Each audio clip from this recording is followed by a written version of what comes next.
Senate Majority Leader John Thune is with us now. And Senator, thank you for your time. Good morning to you. On day one, he's going to hit border security. He's going to hit energy, reducing the cost of living, ending DEI programs across the federal government. I'd like you to react to that. And I'd also like you to react to the news of the hour.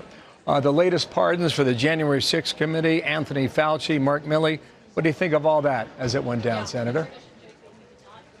Well, first off, Bill, I think the pardons, this President Biden has made massive use of that pardon authority, unlike anything we've ever seen before. So I don't suppose it was any big surprise, although I guess, the timing of it perhaps is. But on the broader issue of the president's executive actions, Senator, let me just mention here for everybody on the screen before we'll let you continue, but these are the first pictures we're seeing from inside the St. John's service. As Alex Hoff just described it, you can see the president there, and I'm a little bit blinded here by the sun. You see J.D. Vance and his wife, Usha, there as they get ready after this brief ceremony this morning over at the St. John's Church, the tradition, as we get ready to talk about all the news to come. And, sir, I'll let you continue on. Thank you. Well, and I appreciate, I think, no better way to start the day in a new administration than to accentuate how important the role of faith plays in their lives and in all of our lives. So, but to your point, Bill, I think the executive actions, at least the ones that we're familiar with, fit perfectly in with the president's agenda. They're about the border, they're about the economy, they're about inflation, and that's what the American people voted for. That's why we had the huge mandate. The president wanted a decisive mandate this fall, and he's moving forward on implementing it. And we want to do everything we can to be supportive and to be good partners as we move on an agenda that I think gets this country back on track. And we are desperately off track after the last 4 years. I have a question then about getting back on track. One of the ways you need to do that is by confirming the president's nominees. Call for number 4 here is a list of cabinet nominees votes today. Senator Rubio at 4:30, John Ratcliffe at 4:45, and Kristi Noem, maybe, I think you said, at 5:30 p.m. tonight. How quickly do you think the Senate will be able to move, and does it make a big difference that you have a little bit of cushion with your majority? Well, it's great for us to have the majority. What will make it challenging and difficult, Dana, is how much the Democrats want to fight on all these noms. And if you look historically, President Obama got his first 12 nominations through in 15 days. It took Trump 43 days the first time around. And so we want to get back to the Obama standard, and we're hoping that the Democrats will cooperate, particularly on these national security nominations. But we're going to grind them out. And hopefully, I think Marco Rubio is a colleague that should go fairly quickly, we hope. But then we start getting into some of the others, and we're just going to grind them. See? Yeah. Dana, this is my 7th inauguration. I don't recall a time when we were given pictures inside St. John's Episcopal Church. Bravo to technology for bringing this to us. We are told that Boris Johnson is inside that church. So is Jeff Bezos, as is Mark Zuckerberg. And I think if you look between the crowd, you can see our former colleague Pete Hegseth sitting there as well in that red tie. Sir, you wrote a piece for FoxNews.com. It's called "Congress is Ready to Work with President Trump to Deliver on the Mandate from Americans." You just touched on that. Will there be any rub, at least on the Republican side, this time around?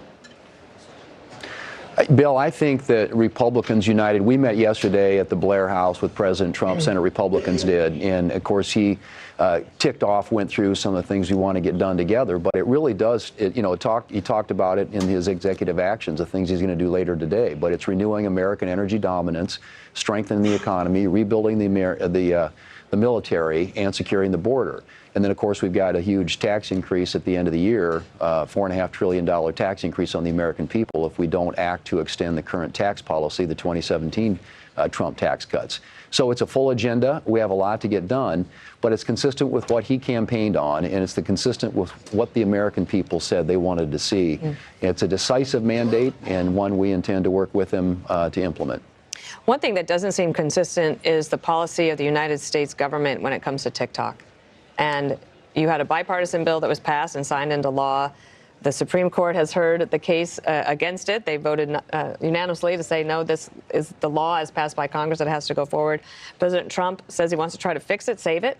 But there is not unanimity on this issue and the concern about China having this tool in America. What do you think happens Well, I mean, I think that this now falls on President Trump's watch, and obviously he has views on this issue, and that'll shape, I'm sure, the discussion going forward. But I believe in the reason Congress took action, and I think the reason the court upheld what the Congress did, is because we view this through the lens of national security. And China is a threat to the information, the privacy of the American people. They manipulate the algorithms that control what Americans see online. And that's a dangerous place to be because they are a wholly owned subsidiary of the Chinese Communist Party. So I don't think that there's a lot of room here. I think it ought to be, if we can figure out a way to get it owned by Americans. What about, he said, what about 50-50 ownership, American government and Chinese government? I'm without, I guess I'm going to comment on a specific proposal or solution just yet. I think we want the president obviously to have a chance to take a look at this and perhaps figure out a path forward. But I think in the end, it's going to have to include getting the majority control out of the hands of the Chinese Communist Party. Yes, Senator, I asked about that rub with Republicans because Senator Tom Cotton was quick to really jump on this yesterday afternoon and after the decision was made on TikTok, and we're going to see how that develops. Meanwhile, 35,000 feet, Senator. What do you think of the accomplishment here that we're watching today? 132 years, non-consecutive terms. You think about all the court cases from Washington, D.C. to Palm Beach to New York City, the assassination attempts. What has he accomplished politically in American history now? I think, Bill, his first presidency was historic in terms of the things that he accomplished on behalf of the American people and the respect that he brought for the United States on the global stage.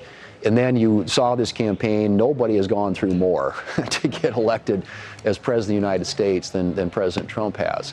As you pointed out, I mean, this is it was a historic campaign, historic election, and again, an incredible mandate from the American people, which he intends to deliver on, and we intend to support him and be good partners in getting that agenda done.